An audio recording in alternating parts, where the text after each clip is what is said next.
63, 60. But Oh, my 62. We got 3 people over 62, right? Yeah. You're 63. Okay. Anybody over 63? Going once? Okay, well, you win. Well, give it to the next person. It's okay. Now, if he scratches off, he wins. That's okay. How far over 60? Okay, we got 2 of them. Okay, we're 62 and 62. Well, when is your birthday? What month? It's August 16th. When's your birthday? November 20th. He wins. I tried. Now, reason They say a woman who tells her age will tell everything. That's not true. well, let me tell you the reason I did that is because, for one, right now, the thing you hear about a lot is about, for baby boomers, it's hard to find jobs. And what can happen is, if you feel like, I can't get that job, you might not show up. So my point is, by showing up today, you got a potential chance to win a whole lot of money. So don't stop showing up. Absolutely. Okay. It cost me $2 to get that message across. Like somebody that's 70 years old is going to walk in there. Okay.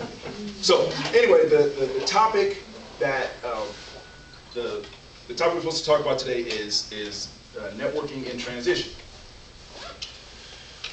Places you can network in transition: church, school, birthday parties, baby showers, grocery store. You're going to talk to somebody online. You'd be surprised what you'll find just having a conversation with somebody online. You'll take your kids or grandkids to the park, talk to other parents there. Sporting events, family gatherings, PTA meetings, book club meetings, job seeker events, restaurants, across the fence with your neighbors. You'd be surprised how many people whose neighbors don't know their situation. And finally, your company. Stay in touch with the people you used to work with. There are people that get interviews by going back. Now that we've covered the topic that you came to talk about, now we're going to have fun. I had to put that slide in it because that's what we said we were going to talk about. Job search versus transition. They are not the same thing. Okay. We go to different meetings, go to a lot of networking meetings, and they talk about the tactics of job search. And I was fortunate, I had outplacement service, so I had a career coach, and they talked about resumes and business cards and cover letters and how to network in LinkedIn and all these, where to find a job. Those were the tactics of job search. They didn't deal with transition. And transition is what, to me, is the hardest thing for us to deal with. Because transition is getting up every day. I equate it to makeup versus exercise. Job search is makeup. Your resume, that's your eyelashes, that gets their attention. Your business card, it's like perfume, because you leave it and you walk away and you want something of you left there to remind them of you. Your search profile. You ever had somebody in a dating situation where they say, well, tell me about your friend? That's your search profile. That's your, some people call it a marketing plan. That's the companies you're targeting and what you bring to the table. Your career stories, those bullets on your resume, when they say in an interview, tell me about a time you did X. Those stories, because they make everything, they make your lips look good. Hey, I'm reaching here, but work with me, all right? Yeah, it's really slanted towards females. Yeah.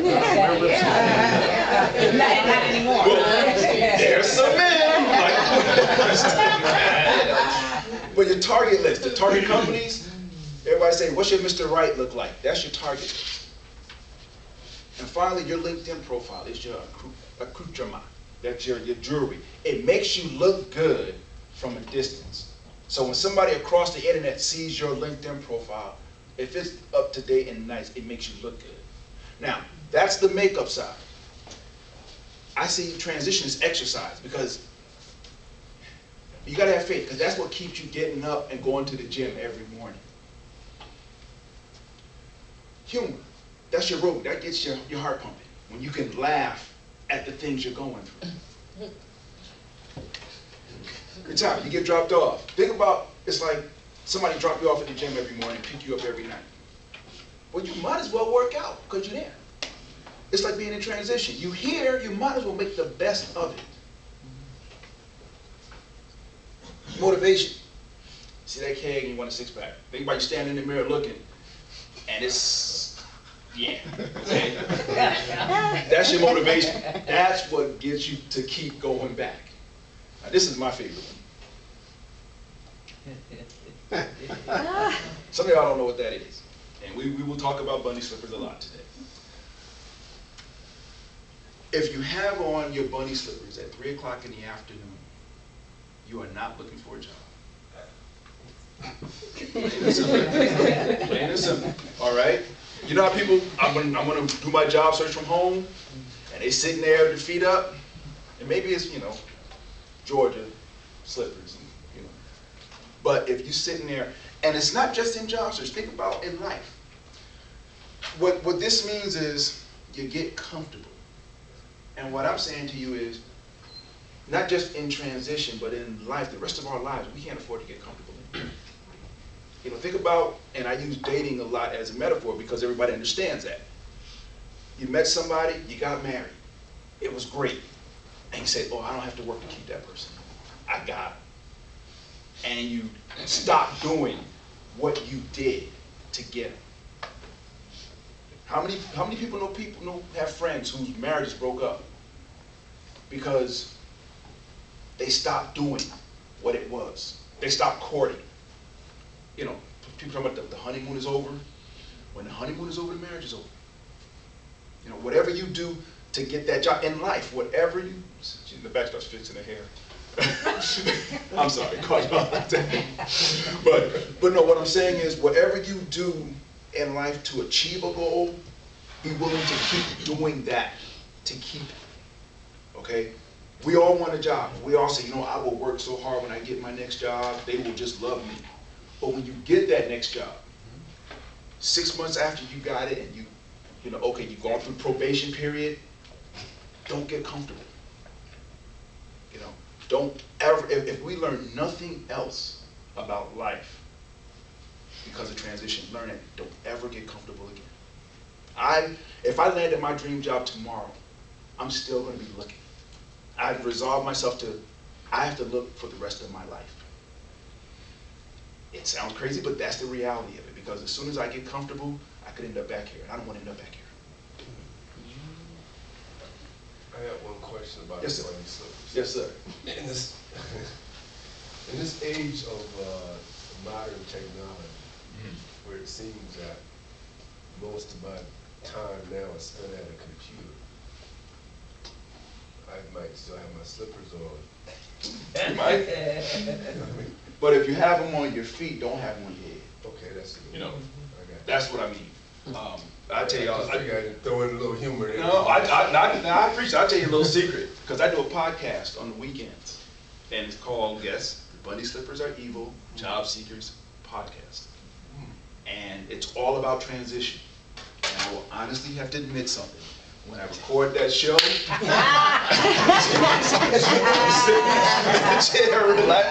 on Saturday morning, 10 o'clock, I'm sitting there with my slippers on. But for the rest of the week, for my job search, I get up, get dressed like I'm going to work, because my job is to find a job. Okay, and I'm telling you now, this is the hardest I've ever worked for the lowest pay. Okay? All right, it's 168 hours. See, that's the thing, job search might be 40 hours. Transition is 168 hours a week. You wake up 3 o'clock in the morning. You may not be job searching, but you're in transition. You have friends that said, I'm gonna take a couple of days off, and they go away. I ain't gonna think about it. You wake up on the beach. I'm in transition, I have friends on a cruise. They went on a cruise. They said, we had a great time. I said, did you think about job search? They tried to say no. I'm like, come on, did you think about it? It's all the time. It's all the time. So I use this because people understand bunny slippers. And everybody keeps asking me to get some. And as soon as I find a pair of size 13 bunny slippers, I'll get them. But just because you got them on your feet, don't have them here. And no matter what you do in life, raising your children, whatever, don't ever get comfortable. And finally, help others. You know when you're at the gym, you spot your partner? You see somebody lifting, you go spot them? That's what we have to do in transition. I was talking to the gentleman right here. I met him yesterday. I met you at Life Lesson.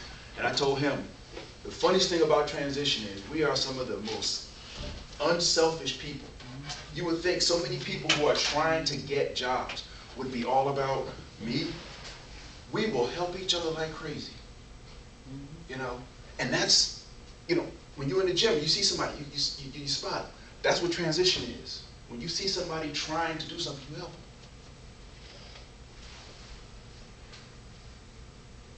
Got some inspirational quotes, because, as I say, you can't have a speech without quotes.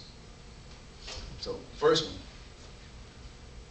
and these are new, by the way. So, constant dripping hollows out a stone. You ever apply for about 10 jobs in one day and get like 10 rejection letters? And every one is like, it's like that drip hitting the rock, and it just hollows it out. Nothing great was ever achieved without enthusiasm. That's because you got to have a good attitude. If you want to achieve anything, you got to have a good attitude. It's hard, admittedly, to have a good attitude in transition, but you got to find a way. Because the worst thing is to meet a superior opportunity with an inferior attitude. You know, somebody tries to talk to you about something and you mad because you got those 10 rejection letters that day. And that's the day when your old boss calls you. Says, how you doing? Blah. And they go, okay, see you later. I mean, it's you know, that Smokey Robinson song, Tears of a Clown? That's what transition is. You know, nobody can tell what's really going on inside you, but everybody, you gotta go on stage all the time. Going through hell, just keep going. That's simple. That's simple. You know, what else you gonna do? You know? So there was another one that said, if you come to the end of your rope, just hang on. What else you gonna do?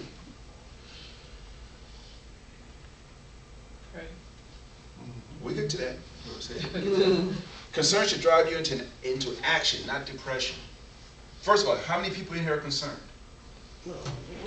Some of y'all ain't concerned, huh?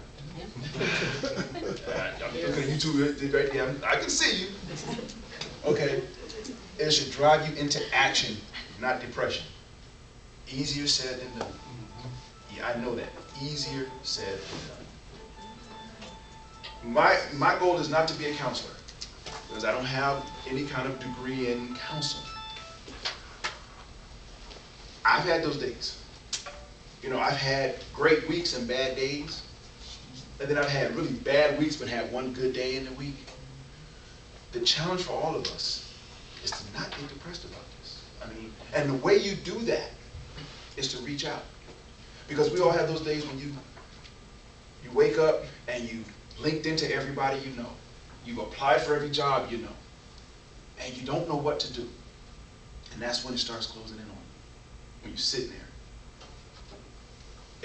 And most of us have gone to a lot of different networking events, and you got a stack of business cards from a bunch of other people, right?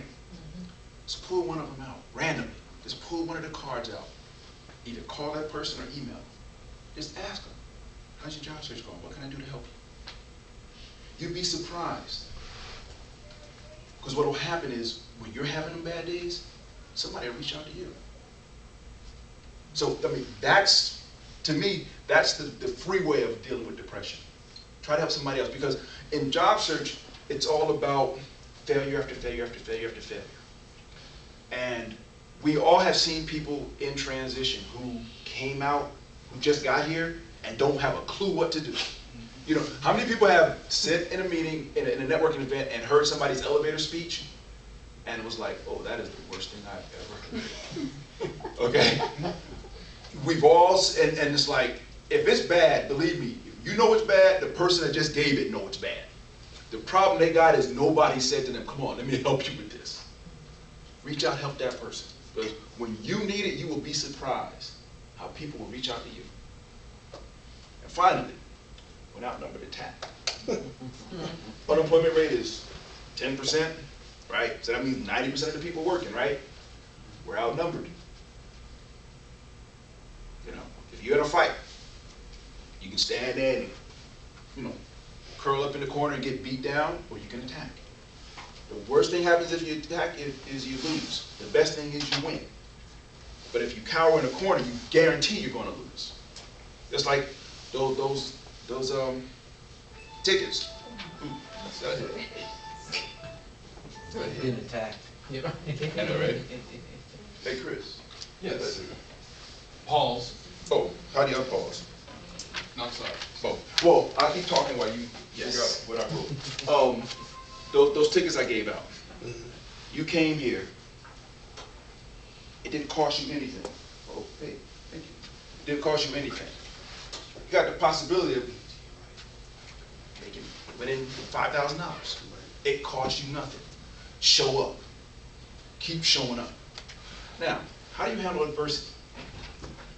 Anybody? How do you handle it? With prayer, faith. Prayer, faith, okay. Anybody understand the carrot, the egg, and coffee beans? Yeah, I know that one. Okay, good. So don't tell me. Don't tell me. Okay. I'm gonna tell the rest of y'all. I'm an egg, by the way. Really? Shame on you. The rest of y'all like, what does this mean? Okay, I'll tell you. It's a woman. She was having trouble in life, going through some things. And, you know, trying to date somebody, it fell apart. Trying to get a job, it fell apart. Everything fell apart. So she went to her mother, and she was talking to her mother about it. And saying, "Ma, I don't know what to do. Everything I touch falls apart. And, you know, what should I do? I feel like just ending it all." So her mother said, "Come on in the kitchen." Said, "Put 3 pots of water on the stove. Turn them on." So, okay. So put 3 pots of water out. Turn them on. Brought them to boil. Mother didn't say nothing until they boiled.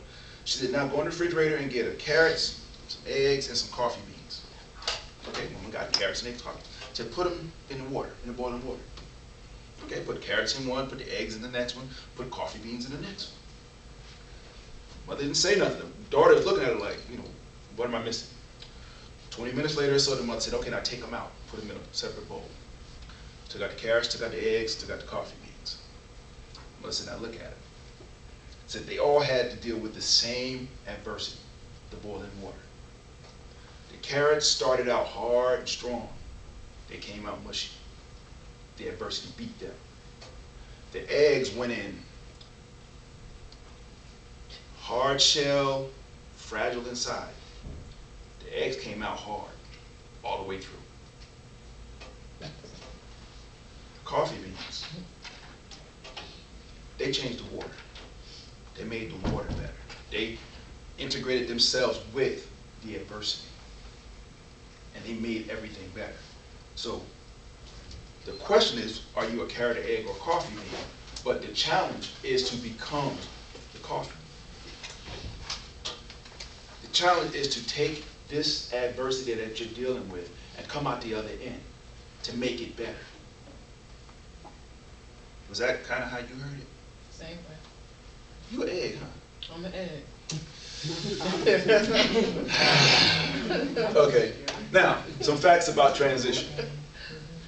Number 1, you are not here because you're incompetent. You are not. I mean, I'm not going to ask for a show of hands, but I will venture to say that most of y'all are not here because you're incompetent.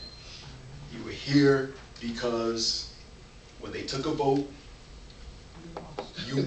they said, "How many people want a job?" And you were in the bathroom. Nobody raised their hands.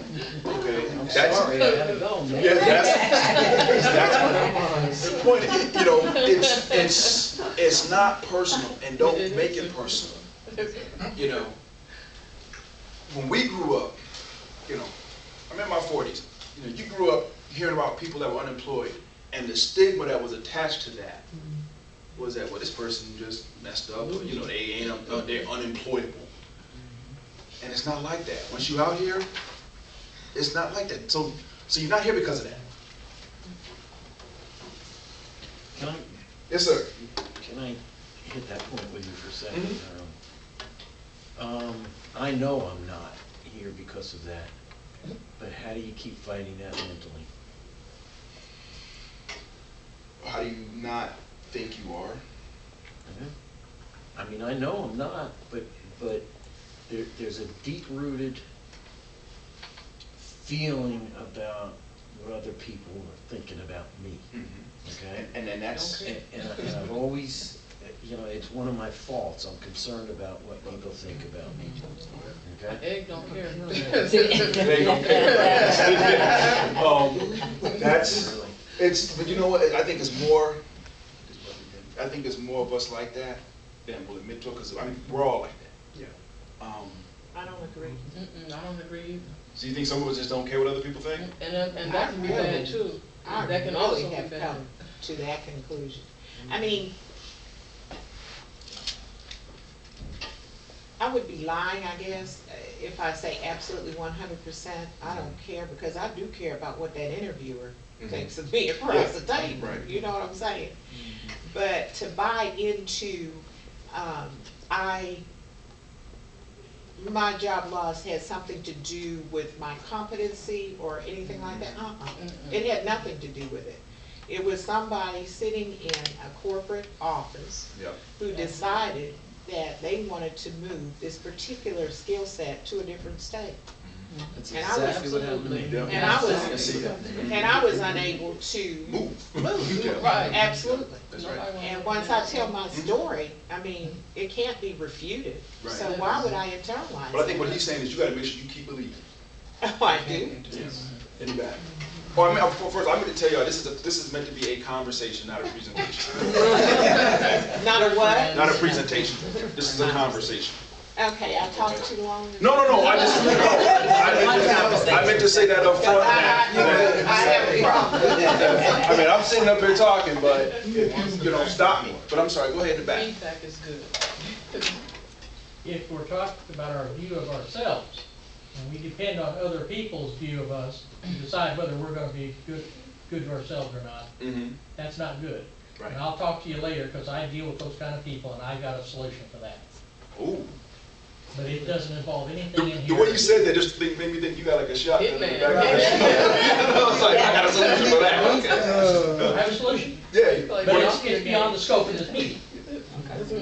Is it short? No, that's the problem. Yeah. Well, we But gotta- if we're talking about, for me, yeah, I went through a period where I felt incompetent.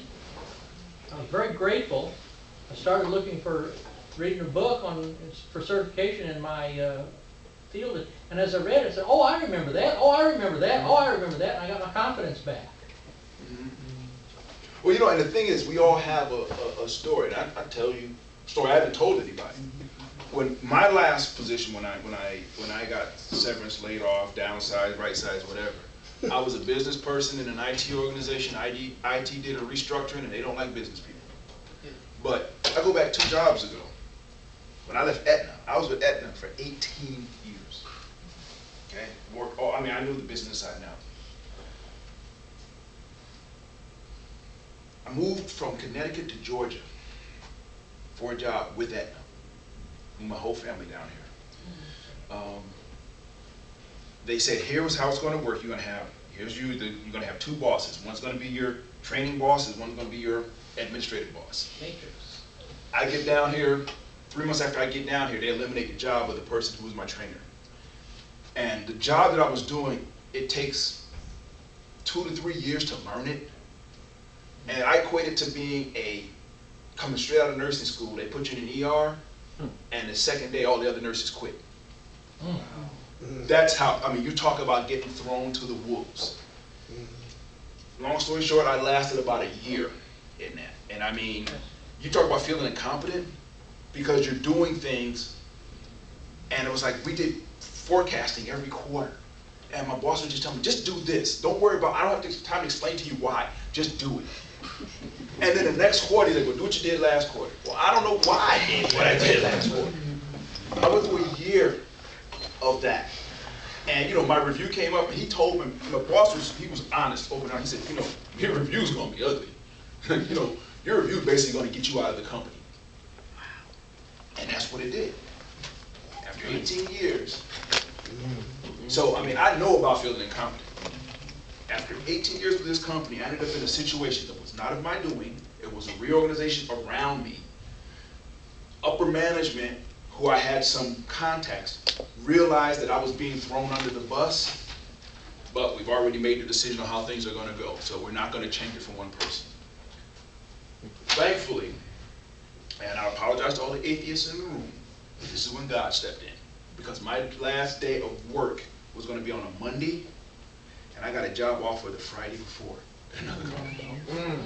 All right, and I'm talking, I was leaving with no severance. No, I got a check, it was 20 cents.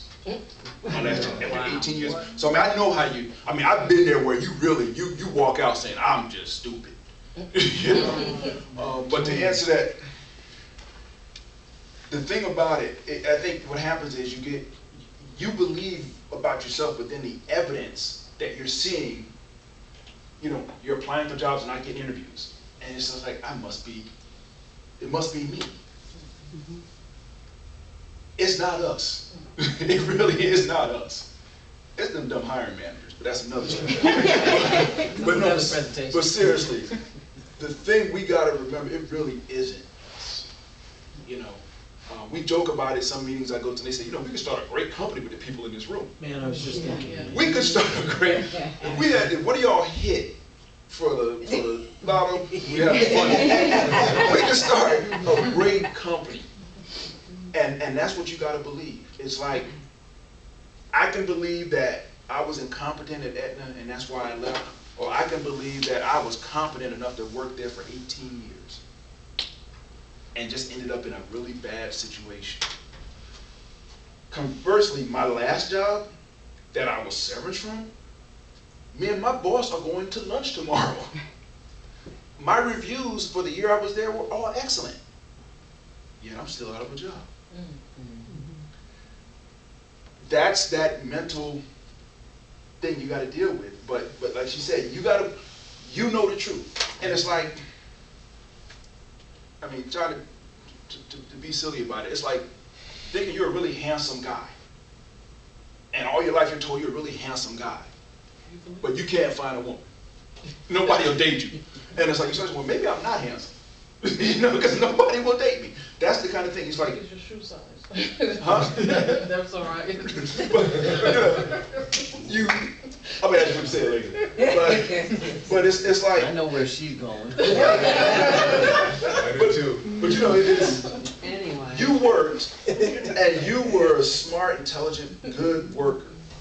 And like she said, somebody in a corporate office someplace decided to move the job somewhere else. Had nothing, they didn't know you, they didn't know your job. They just said, we want to have this skill here, or we're shutting down this office. Why? To cut costs. And boom, you're gone. And the thing about it, once they start laying off people, the first one is hard. Yeah. You know, The rest of them, it's like dominoes. You know, it's just like that first one, it's like your first kiss. It was hard. After that, kiss everybody. Yeah. But seriously, you just gotta just keep telling yourself your story. That's how you do it. Every time you apply for a job and get that rejection, like I say, I have to get through a certain number of no's to get to my yes. Every time I get a no, oh cool, I'm one no closer to my yes. And that's what you gotta just keep telling yourself. And reinforce and network with people. Because what you'll find a lot of times is when you start trying to help other people, well, not only do they help you, but when you can help somebody, when you've been getting rejected all along, and you feel like you're not worthy of anything, and then somebody comes to you for help, and you sit there and you help them for an hour or two, and it's like, wow, I do have something to contribute. You know? So, we're all in this mess together. And what we need to do is we need to use each other to keep our spirits up, to keep each other moving. So if you feel like, you know, when them things start creeping in, call her. Okay? Reach out to somebody. Absolutely. You know, and there's nothing like the motivation we give each other. Because we all been there. You know. So, you know, it's like, you know, none of us wants to be the last one here. But we've been here. And we know and I'll talk about it later, but you know, you can't talk to your friends who are working. That's the killer. The friends, the buddies that you used to have when you were working, you can't talk to them about this because they don't get it. You know, we get into that later, but that's the thing. See, there you go. She's giving her the card. So, all right. So then made a friend. So anyway, the next one, you see yourself without filter of a job title. Remember when you were working, and they said, "What are you?" I'm a director. I'm a manager. I'm this. I'm that. And now all of a sudden, you got to get up every day, look in that mirror, and you don't have a badge. You don't have a card. Nothing. Anybody remember this movie, Altered States? Remember, for those of you who didn't see this movie, he put himself in an isolation tank, and just to see what would happen, and he just went crazy because he didn't have anything to bounce his reflection off. Identity. You didn't see it? I said identity. Yeah, he didn't have, yeah, and that's the thing. We don't have any a company badge. You know, we don't have that. So it's like, what are you? And you know, in your mind you go, I'm unemployed. That's what I am. But that's what we are. But you get to decide, you know, what's in here. You have to really think about, what am I? Or am I a business analyst? Am I a manager? Is that the role I'm looking to fill?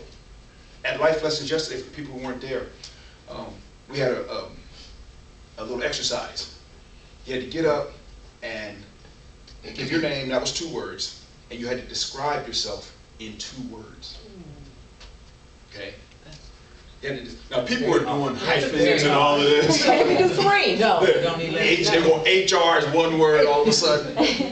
But when you gotta describe yourself with just 2 words, you know, there you go, see? You came right up with it quick. But that's the thing, when you have to start thinking about who you are. And all the, I'm goal-oriented and all that, you know, it's like, wait a minute, I gotta get down to what I really am. Unemployment rate is not important. You know, they talk about it on the news all the time. It doesn't matter. If it's 10%, if it's 10%, or if it's 100% 50%, at my house. huh? 100% There you at my go. Because think about this. If they say the unemployment rate is falling, and you still don't have a job, doesn't matter. Okay? The unemployment rate could be 99%. If you that one person with a job, it's a good day. Conversely, if it's 1% and you that one person without a job, it's a bad day. You know, for me, the economy is not going to get better until the day I get a job. Economy sucks until I get a job. So when you hear people talk about it, it doesn't matter. It doesn't matter what it is. All in right, it doesn't matter until you personally get a job.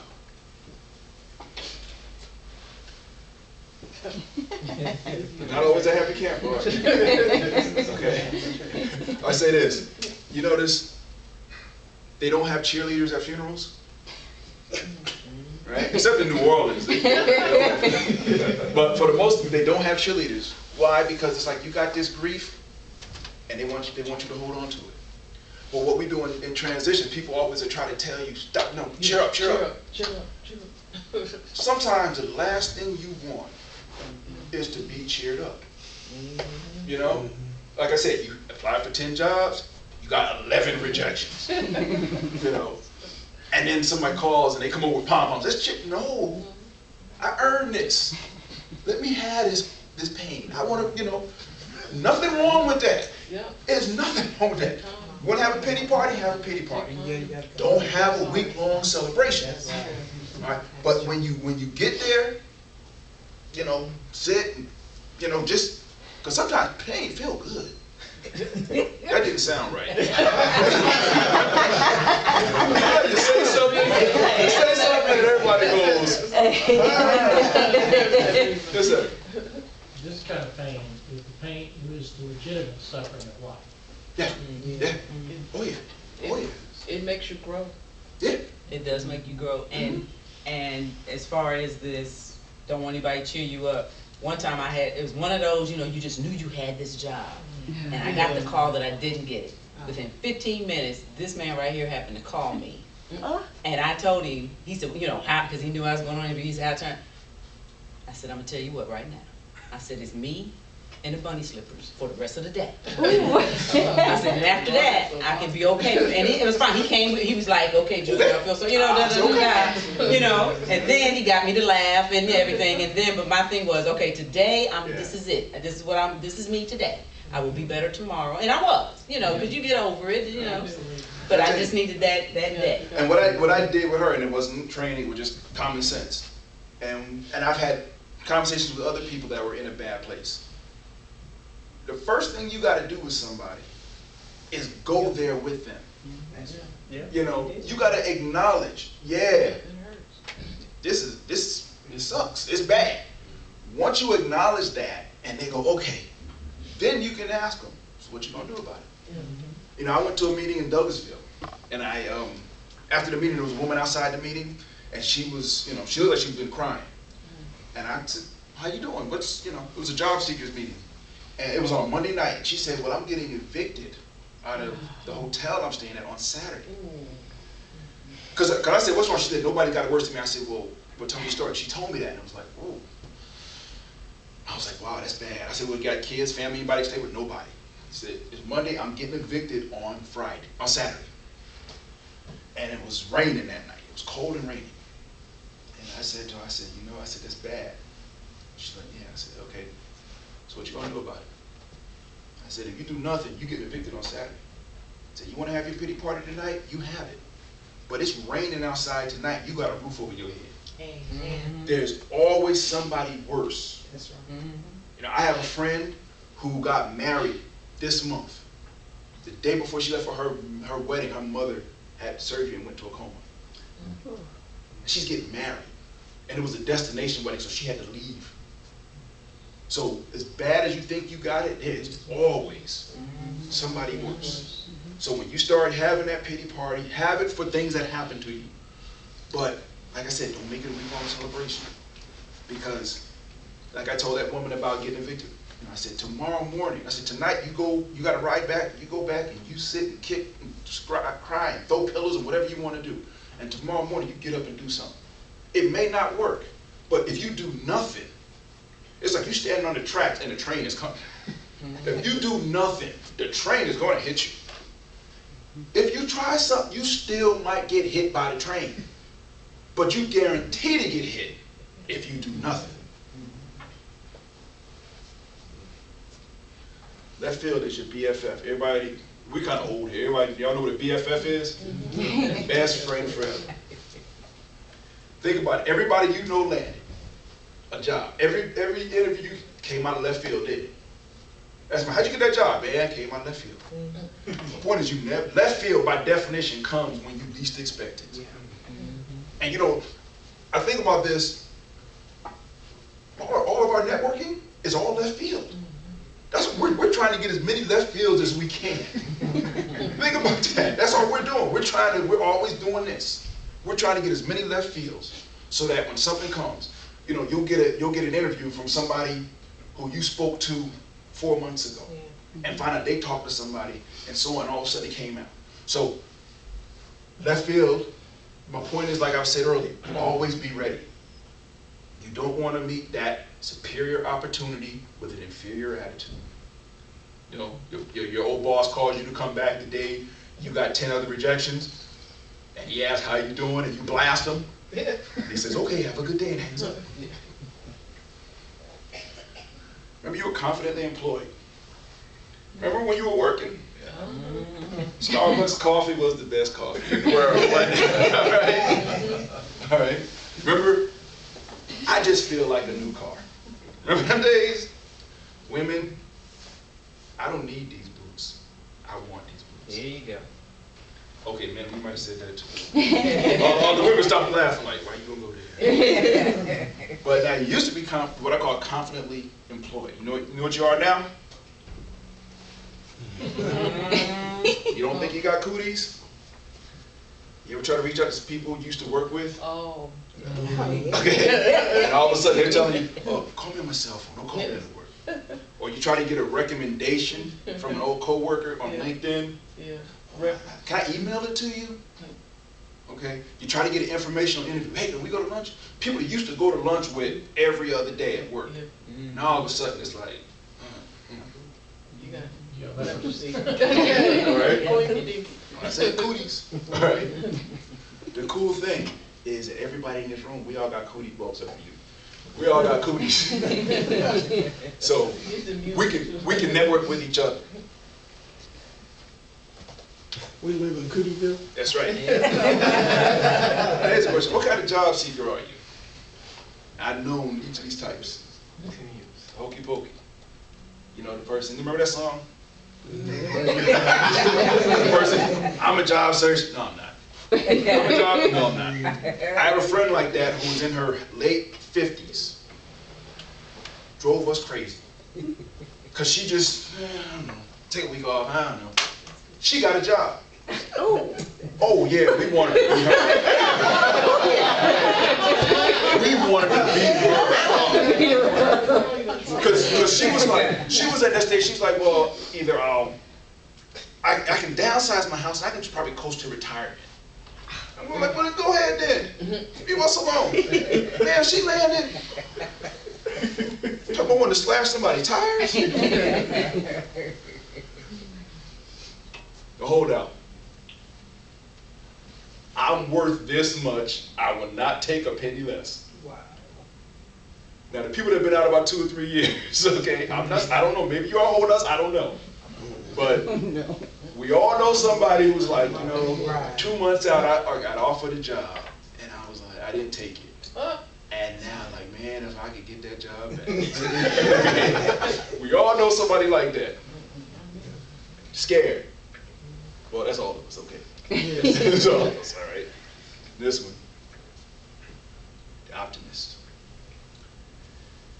Got a story about the optimist. And if you've heard it, just don't tell the ending. Woman had 2 sons, 6-year-old kids. One was really very optimistic, and one was always pessimistic. I mean, to the extreme. She was concerned about him, so she went, took him to a psychiatrist. Said, hey, you know, kids are normal. So the guy said, okay, but do an experiment. So he put them in separate rooms. Took the pessimist, he put him in a room with a bunch of toys, you know, Xboxes, all that good stuff. And see what he would do. The kid picked stuff up and was like, oh yeah, okay, this is nice, but it's probably gonna get broke, so I won't play with it. You know, he went through all the toys and find all these bad things about everything. So I was like, okay, so he went and went to the other kid. And the optimist, he put him in a room with a big pile of manure. And the kid was digging, having a good time. He's like, what are you doing? He said, well, with all this manure, there's got to be a pony in there somewhere. That's old. The point is, we got to dig through a lot of crap to find our pony. Okay, we got to stay optimistic. I keep repeating, it's about your attitude. It's about your attitude. Life is not about what happens to you, it's about how you deal with it. That's right. I need to put that up there. That's right. Put that in your quote. Then I had nothing to say. To add it to your quotes. Here we go. Here we go. Parents, friends just don't understand. You know, they say stuff that they don't understand why you want to kill them when they say it. Oh, I got one. How's your job search going? How about you don't ask me about it? Okay, right. So when you see me doing backflips, you know I got a job. Leave me alone. How about this one?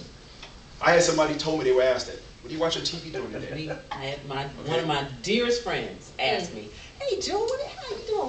What do you watch on TV every day?" TV one. Excuse Okay. me, this is not a TV event. I don't have time for my TV. Okay.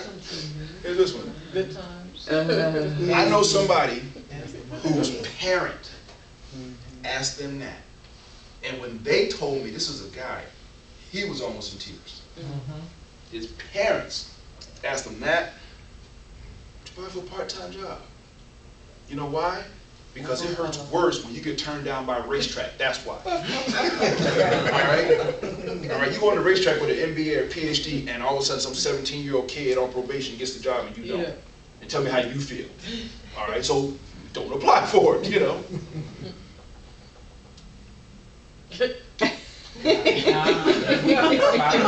People say, About an hour. well, so-and-so got a job. Are you stupid? You know, I was like, they ain't that smart, and you can't find a job. You must get a lot of housework done. Because again, job search, for people that got jobs, job search is sitting back waiting for a job to fall in their lap. Sad but true. It's working for you. We ask each other that. Yeah. You know what's working for me? Nothing. If it was working for me, I would be working. There you go. All right. So Exactly. we get on each other's nerves too. No, you can't link me in, no. Now sometimes bad stuff isn't always bad. And this is a little serious because I know people who've lost their house. Got a story about that. So a guy was shipwrecked. He was a sole survivor. Made it to a remote island. Looked around, he wrote SOS in the sand, nothing. Couldn't attract anybody, trying to attract planes or anybody that would come by. Nothing, nobody came by. So he said, okay, he went and salvaged everything he could from the shipwreck, built a little hut. And he would put all the stuff he caught in the hut. Now, if I was on a map, you'd see this hut burn up and it's pretty cool, but anyway. One day he was out fishing, came back with his stuff, and the hut was on fire. See how the Mac, it burns up. And he was like, I got nothing, you know? So he's sitting there. Next day, a ship came and rescued him. He was thankful. It was like, how did you know? He said, we saw your signal fire. The point is, there's a lot of things that we're going through, that some of us are going through. And some of us may be losing our house. And I say this, maybe God is taking your house to save your life.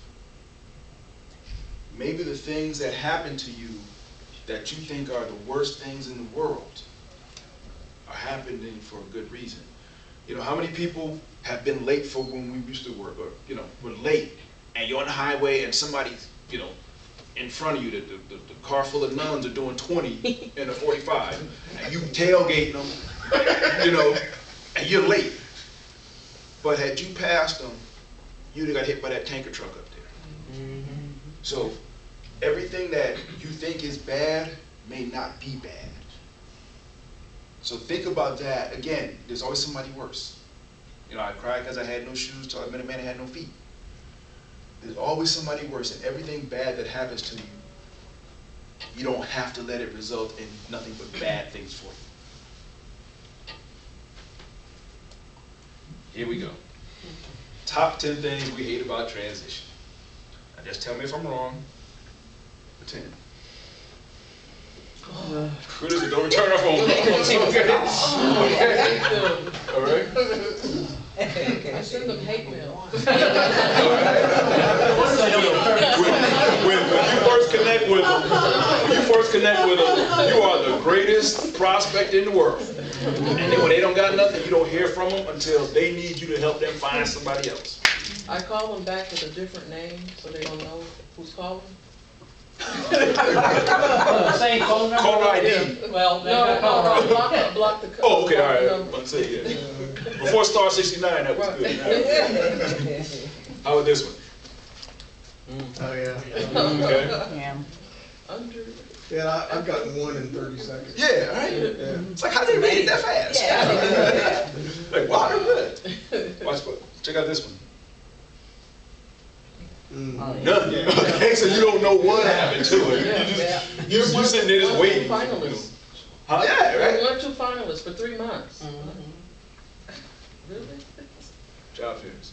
Oh. Yeah. Okay. One today. It's so funny. I was putting this list together, and I was like, you know how you hit that block around 2 or 3, and then like the next 7 just fly. You know, it's like, yeah, hey, listen to this. Here you go. That's what's contradict each other. You ever been sending your resume out for months, not getting any response, and it's 2 pages because you've been working forever, you know, and you see somebody say, well, your resume should only be 1 page, Oh, yeah. and you go, so you redo it, you bullet everything, and you send that out, and nothing, and then you go to a, you go to a resume review someplace, or get our certified resume writer here, Christopher, no plug for you, and he goes, why you you know, you got stuff, you got a margin of a quarter inch, you know. It's like, why don't you just do 2 pages? And it's like everybody starts contradicting each other. It was, your business card should be white, it should have some color to it. You know, it was, oh. Is it functional or chronological? My point with that is, it's your journey. It is your journey. So whatever, if you get a job because somebody helped you with your resume, you're not gonna give them part of your paycheck. It's your journey. Take from the experts whatever you feel that you are comfortable with. Yeah. But at the end of the day, it's your journey.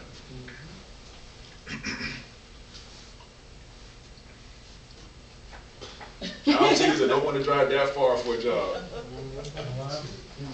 I mean, you know, I've been to some meetings with people. I don't want to go. I want to work here. Ain't no jobs here. Is that why? But everything is relative though, Yeah. because I had an opportunity to work in Alpharetta. I really don't want to drive to Alpharetta because of the job opportunity, the pay and everything else. Oh, I want to work from home. Don't get me wrong. I would love to work in And my I don't house. want to, but that particular one just was not for me. Well, I say this: we love you, but we hate you. But we love you. We love you. We love you. Don't get up and leave I now. just, no, not at all. But I just know myself. What- And had I taken that job, I would not have been happy with the commute or the pay. Happy now? I don't know, I'd rather work. I feel good about my decision. Okay. I'd rather Well, and get at the end of the myself day, in the car, that's all that's driving to work. important. Now me, I go to Mars for a job right No, now. I wouldn't. Behavioral interviews. No, that's not working. Right? Ever had any of those? They start asking them weird questions. You working. If you were an animal, what would you be? Oh, I hate those. I All fell right. on them. I fell those. And they got them on Sunday. Right there, yes, All I'm right. holding on to mine. I still got my last 4 or 5. I can't bring myself to order none. Can't. Because it's, Yeah, but but it's the realization that you have given out 500 business cards and you don't have a job. You know, because when you first came out, you're like, oh, I'm set. You know, I'm never gonna need, you know, I'm never gonna need that. And then you get to it and it's like, oh man. So I mean, I started, you know, the Avery ones that what you gotta buy at Walmart and print through the print. I've been printing those out just because I just can't bring myself to order them. You ever sitting at an event, to job seekers at an event who think it's all about them. You ever have a round table and everybody's doing their 30-second speech and one person goes on for 4 minutes and 22 seconds and everybody's sitting there going. I went to synagogue to a job search meeting. I walked in, I was late, I came in, and this guy was talking. He was talking about high school and this. I didn't know, you know, I didn't know what he was, so I just went and sat down and, you know, listened. And he talked for like another 5 minutes while I was there. And I'm like, oh, man, they're doing like, this is your life night or something, you know. That was his elevator speech. Wow. Let me tell you, Like that. they ripped him apart. They ripped, oh man. I mean, they were nice about it because it was, you know, synagogue, but they were like, dude, no, you can't tell that story to nobody else, you know. But see, that's the thing. He didn't know. And that's when I always say, if they hadn't ripped him apart, somebody needed to grab him by the hand and say, okay, come on. Yeah. Yeah. Let's meet for lunch tomorrow. And when you explain it to somebody, like I said, it makes you feel good. It makes you feel valued. So, I mean, when you hear those bad elevator speeches, laugh at them because they are funny. But then take the next step and go help the person. Yeah. And the last thing, what's the number one thing we hate about transition? Not having a job. No check. Well, besides that. Okay, I should have put 13, I'm sorry. Here's number 1. Tell me if I'm wrong. Okay. You apply for a job online? Okay. Many times. I know somebody who saw that logo come up, and they sat there for 20 minutes trying to decide if it was worth the pain applying for the job to get it. Anybody else had it crash on them after you spend all that time and you get to the last? Oh, yeah. And you go back, and all the stuff is empty, and you got a copy. The sad thing about it is, I've seen them implement this, Taleo implement it for some companies, and it's so nice. Yeah. But 98% of them, I guess they buy the cheap route or something. Yeah. Because apply for 10 jobs in one day, and each one you got to create a new Taleo account, same password, same email. I'm like, y'all got the information. If anybody in HR, when you get back to work and you have the opportunity to renew their contract, okay. Seriously, this is an example of mediocrity in corporate America. I'm sorry to put it like that, and I don't mean any ill will for that company, but that's one of those things where they got a contract and nobody tested it. Yeah, because they not looking for a job. Exactly. And it's like, Exactly. oh, we let Taleo handle all that, and it's like you're probably missing 80% of the qualified people because they just give up. Right. Taleo are bunny slippers. I used to say Taleo was evil. But then I said, I can't use evil too many times. Surviving transition to movie. I hope this is enjoyable. I hope it's, like I said, it's the commercial while you're in transition. I'm a big movie buff, if you haven't figured out yet. On your journey, keep moving forward. Anybody remember this movie? There's a famous line. This is a movie that's about an illegal car race from New York to California. And Raul Julia, who was like, he played the Addams Family guy. Yeah. He had a great line in this movie. I bet I know it. What? What's behind me is There not you go. important. There you go. What's behind me is not important. Where you came, it don't matter. Keep moving forward. What's the hardest thing you had to do today? Ride the bus to get here. Even harder than that. Getting up. There you go. The hardest thing you got to do every day is get up. You know why it's hard? It's because every day you get up with the same hope that today is the day you land a job. And when it doesn't happen, you go to bed that night and it didn't happen, you got to get the next morning. Remember this movie, Slumdog Millionaire? Oh, yeah. And he told her, I'll be at the train station every day until you show up. That's what we got to do.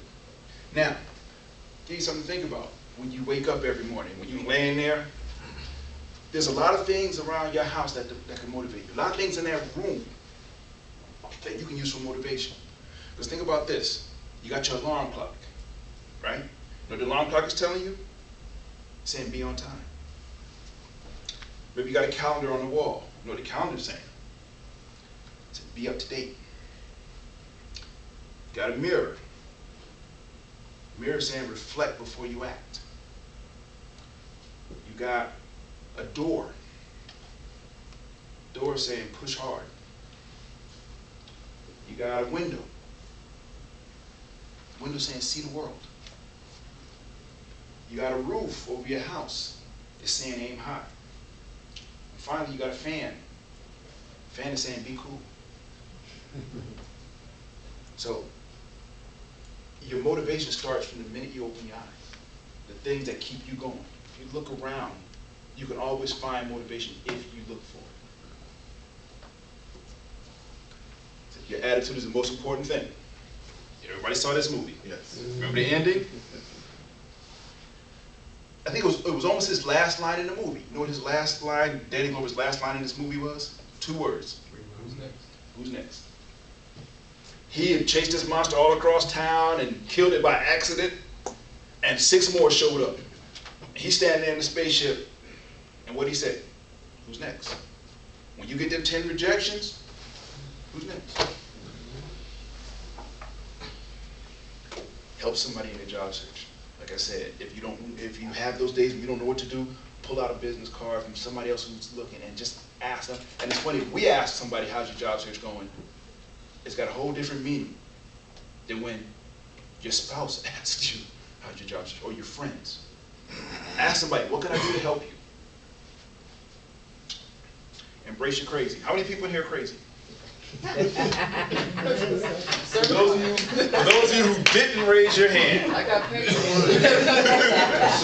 I'm kind of glad you're sitting in the back. For those of you who didn't raise your hand, I'm going to ask you this question. How many people in here have applied for a job you didn't want and got depressed when you didn't get it? All right? You know, it's like, And I youth dating, it's like when you was in high school and the prom came up and you didn't have a boyfriend or girlfriend, and you said, I'm gonna ask the best looking person I know. And that's like when your job search, you go for that best job, right? And you don't get it. Or the person you asked to the prom said no. So what do? Yes. You lower your standards. Ask again. And they say no. And you keep lowering. And at some point you're like asking like the manager of the chess club or something, you know? And then they say no. And that's like when you apply at a racetrack and they say no. You're like, and then you tell your friends, they're like, you applied to racetrack?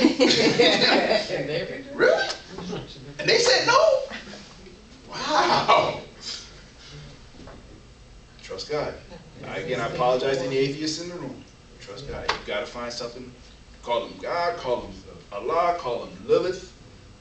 I did some research and found that Lilith thing. That was interesting. But you got to trust that there's somebody in charge of us. That's right.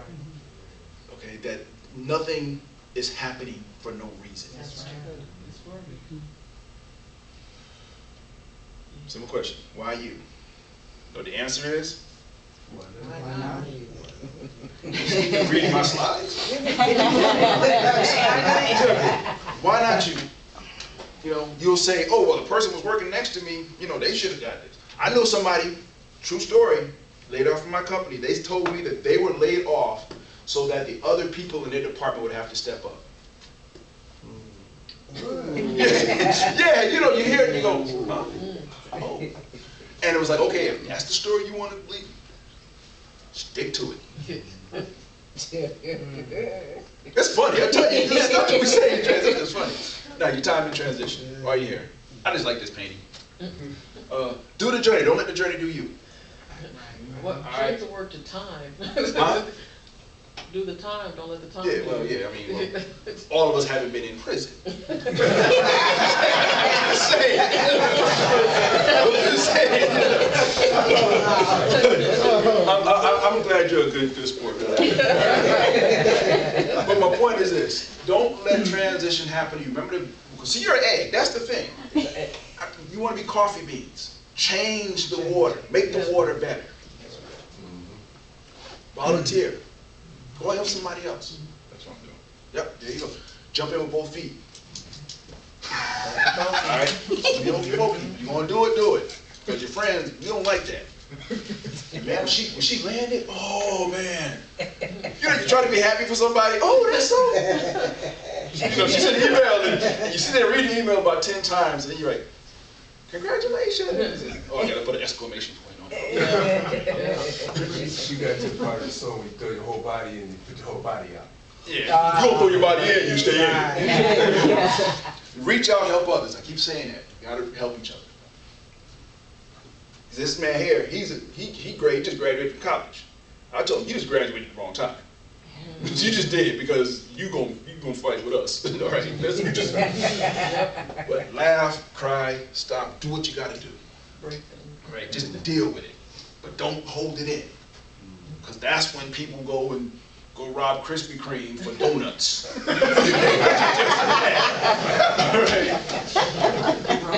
I've been robbing them for the wrong reason. No, but see, they say you'll find the cop show up, you sitting on the floor with your gun. Because you just went crazy. Be positive, but like I said, enjoy that negative. Just, you know, if you get it, okay, admit, like Jewel told me, I'm gonna have my bunny slippers on, leave me alone, okay? You know, back away slow. Don't be embarrassed. That's the thing. It's so. You ask anybody working, do you know anybody who's not working? Everybody knows somebody. It's so many of us. Okay? They had that Get Motivated thing a couple of months ago.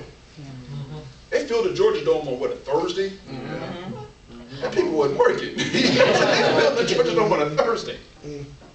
Reinvent yourself. You know? Take this time, you know, look in that mirror and say, you know, what is it I want to be? You know, for me, I'm a shy person. I really am. Right. I didn't. You be 6'4", and people realize you're shy. Oh, you got a big target on you. I didn't mean to get into doing this stuff. I'm trying to find a job. But the Lord spoke to me and said, talk about it, because nobody else is. And this is what I found, is like you start talking to people individually, and everybody's going through the same stuff, but nobody's talking about it. And you can't laugh about it until somebody can know why you laugh. And we can laugh about stuff that's like we haven't laughed about in months. So the next time we see something funny, we will laugh about it because we realize we're not the only ones. Build your network. I'm trying to get to that 501st LinkedIn contact so that it stopped counting. You know, so it says 500 plus. What's cracking me up? You see people that put like how many connections they got in their name, like Ruthie Powell. You know, just got like 12,000. It's like Ruthie Powell, 12,000 contacts. So, Yeah. You know, the thing about Ruth, and not the bad Ruthie, but I heard this has 9,000 recruiters on it, and you post your resume and don't get a call. Yeah. Right. Oh, that makes you feel bad. You know? Yeah. Keep your sanity, but if you Too lose late. it, call me. You lose it, call me so I can film it. All right? There ain't nothing funny in watching somebody go crazy. Just find out who you are. Find out who you are. And when you leave transition, you to trust God. Give informational interviews. If somebody calls you and asks for 15 minutes, give them a half hour. Because you remember what it was like out here when you're trying to network and people don't want to help you. Remember how it felt? Don't forget this feeling. Do not forget this. Everybody says, I want to put that chapter of my life away. Nope. How many people, you know, divorced, it's a bad chapter of my life. I want to not think about it and walk right into the same mess. Because they forgot about it. Continue building your network. Be career selfish. Those bullets on your resume, always be trying to add more bullets. Review your resume every quarter. Just always try to add value. Consider you might be here again. You know, the good thing, those of us who are here now, if you end up back here in 4 years, they say you might come back. The people who didn't come through it this time, they're gonna be like we are. So for us, I consider this like a little like immunization, where they give you a little bit of it so that you build up an immunity, so that when it really hits, I mean, granted, some of y'all's immunization period been really long. it's a long vaccine. Exactly. But if it happens again, you know what to do. And maybe in 5 years, LinkedIn is not the tool, but you understand the process. It's about networking. Networking has been going on since the guy invented the first wheel. It's always been networking. LinkedIn is just a tool for networking. Whatever the tool becomes, use it. Don't ask anyone how their search is going. Ask how you can help them. Keep your resume current, like I said, every quarter. Start looking at what you've done. And again, continue to trust God. And finally, There you go. There he is. He's an evil little thing. now, bunny slippers. You've heard me mention, some of you know what this is about, but few of you heard just don't know what this is about. And my tagline is, if it's 3 o'clock in the afternoon and you got on your bunny slippers, you're not looking for a job. I don't want you to forget what this was like, what transition is like. I got a website, guess what it's called? BunnySlippersAreEvil.com. Yep. I got a podcast, guess what it's called? Bunny Slippers Are Evil. Okay. I ask people this, when they land a job, because I sell, Bunny slippers. no, I wish. But I sell, I'm not going to do that, but I sell stuff on the website with this logo. Now, I don't make much off of that, but what I want you to do when you land a job, go buy something, a coffee mug, a water bottle, a t-shirt, whatever, because I want you to not forget this. I would say get a coffee mug. So every morning when you get coffee, you know, a year after you started working, and you're like getting comfortable, and you look down and see that, and you remember that crazy man that talked to your department later, but you remember what it was like. You remember, okay, I can't relax. I got to make sure that I stay on my game. And it's not just with your job, with your relationships, with your friends, with your family. with everything you do, with your finances. I did a podcast last week and this week. I'm doing a podcast on investing for job seekers. And people say, well, why are you talking about investing? We're trying to find jobs. I said, let's be honest. You're trying to find a way to support your family. Because if those tickets, if you win $1 million, you're going to stop looking for a job tomorrow. So you just trying to find a way to support your family. And a job is the easiest way. But a lot of us have worked 20 or 30 years. And we put our money in the bank at 1%. We can't retire off that 1%. The bank is making 30 or 40% off your money. If you are in transition and you got a 401k, you got whatever, your savings, and you're peeling off on it, it's sitting there at 1%. Do something with it. If you do something that makes some more money, it will last longer. You know, my point is be aggressive. I'm not saying aggressive investor, but I'm saying in life, be aggressive. Don't get comfortable. So I ask you this, when you land, just go buy something. I get like $2 from, so I'm not making a lot of money off this, but I don't want any of us who went through this recession, I don't want us to forget this. I got a theory that the people that went through the Depression in the 30s, when they retired, they were well off. Because they got burned and they said, you know what, I'm changing. You know when you had, because how many people had a 401k at work and they matched? They had matching funds. And my company used to match 5%. I put in 5%. I knew people that were putting in 2%. I'm like, that's a raise they're giving you that you're just not taking. It's all about retirement, plain and simple. It's all about, if I end up back here again or if I decide not to work, I have the option. So don't forget what this is like. And you sell cups I sell cups with that paper? with that. Coffee mugs, water bottles, t-shirts, sweatshirts, oh yeah. But not bunny slippers. No. Tote bags. But not bunny slippers. I don't sell bunny slippers. Because unless I sell bunny slippers, I gotta go find somebody and pay them to make the bunny slippers first. So once I get back to work, stop selling bunny slippers. But anyway, finally, help me help you. Here's all the ways you can find me. This is Evil podcast is in iTunes. I'm trying to tell everybody to listen to it because I don't see anybody else talking about what we talked about today. I've been to a lot of networking meetings, and they always talk about job search. Today was about transition. I hope this was a meeting different than anything you've been to. Because I'm talking from the standpoint of being in it. And while I appreciate, and I told Christopher this earlier, we appreciate the volunteers who hold meetings for us. But they can't relate to a lot of what we're doing, what we're going through. I mean, they can tell you how to do your resume and the business cards and all those things. But it's the time between the meetings. You know, when you're doing those things and they're not working. And you start looking at yourself and start getting down on yourself. And start thinking that, I'm incompetent. I've been incompetent, okay? I've been there. And I got laid off, was let go. I had just built my house, had moved my family 1,100 miles. You talk about some sleepless nights.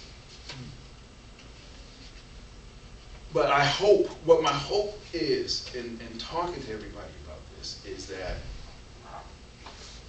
you realize that you're not the only one going through this. That's right. Because a lot of us have never talked to anybody about how we're feeling. You know, we go home and we can't talk to the people in the house. We go to networking meetings, first thing we ask, how's it going? You know, but nobody ever really answers. It's like, how you doing? And you don't really tell nobody. Well, if you're there, they know. Yeah, exactly. Oh, you know, I go on to networking events for 3 or 4 or 5 months, I've seen the same people. I mean, I know a lot of y'all, I'm sorry, you know. And it's like, hey, good to see you. No, it's not. Not good to see you. I'm sorry you're here, you know. I mean, I know people that have got jobs and came back. You know, some of them actually got to start the job and then the rug was pulled out from under them. But I know a few people who had funding pulled between the time they got the offer and the first day. Guy at Life Lessons, it was Kevin, 3 times. Yep. He got an offer, and before he could start, they pulled the funding. 3 times from 3 different places. You want to talk about feeling bad about yourself? I mean, that's when you really got to look at yourself and go, it ain't me. You know, and that's the thing. This is not about us. This is not about we did anything wrong. We didn't. You know, it's like that series Lost. It's like somebody hijacked the plane. We just was on it. You know, like you said, somebody in corporate, wherever else said, move this job over there. Why? Because the taxes are cheaper here. Or because I got to take care of my friend. I mean, everybody's got stories of somebody who is incompetent and still working. Right. You know, you hear the stories, they talk about 70 to 80% of the people who are working don't like their jobs. I'm like, well, quit. We'll take them. You know? And then we cannot like them. But that's the thing. Once you've been through this, you really realize what you will put up with. That's true. You will put up with some crazy at work. You know. But anyway, link into me, Tyrone A. Griffin. Go to Bunny Slippers Are Evil. You can forget all this other stuff. Go to bunnyslippersarevil.com and you can find me. I hope this has been enjoyable. I hope it's a little bit energizing. I didn't hate it. Let me say back there, let me say. It's like saying to somebody, well, you ain't ugly. That's looking but really, I thank the people that I know that came here to support me. I really, really thank you. I mean, friend Julia, she's probably heard this thing 5 or 6 times, and it's changed every time. It does. But this is how I get through my journey. This is how I'm getting through it. You know, some of y'all get my emails. That's spam I send. It's about getting through it. It's like a marathon. When you run a marathon, you want to finish, but during the race, you take water. You know, you make decisions on your strategy. You know, do we stay with this group? Do you let this person pass you? Whatever. The job search is the goal, but you got to get through the race. If you can't finish this race, you can't get to the goal. So, with that, I thank you. I thank Christopher and the Department of Labor for letting me have this time. I thank you all for coming. I thank you all for not leaving. Miss A. You're welcome. I joked around with a lot of you. I thank you for your sense of humor. And again, I just hope that this has been helpful in some type of way.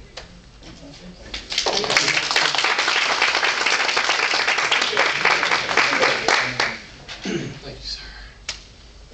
So I'm giving those little certificates, right? Yes, you are. Everybody else gets some. How does that? We have a job offer on the bench. I want to once again thank Mr. Tyrone Griffin for sharing this with us, and I invited him because of his story that he shared with me some time ago about how he started his transition and how he made use of it. And I think that Mr. Griffin is a testament, he's a case in point to his point about being a coffee bean. Actually being proactive about changing the situation, making the situation better. At the same time, he's going through his own journey. And what can I say? I mean, journey is not perfect. Journey is journey. You're going to have some stumbles. You're going to have some thickets. You're going to have some thresholds to overcome. But I chose Mr. Tyrone Griffin because he is someone that we can easily identify with in terms of talking about going through transition and how do you cope with it.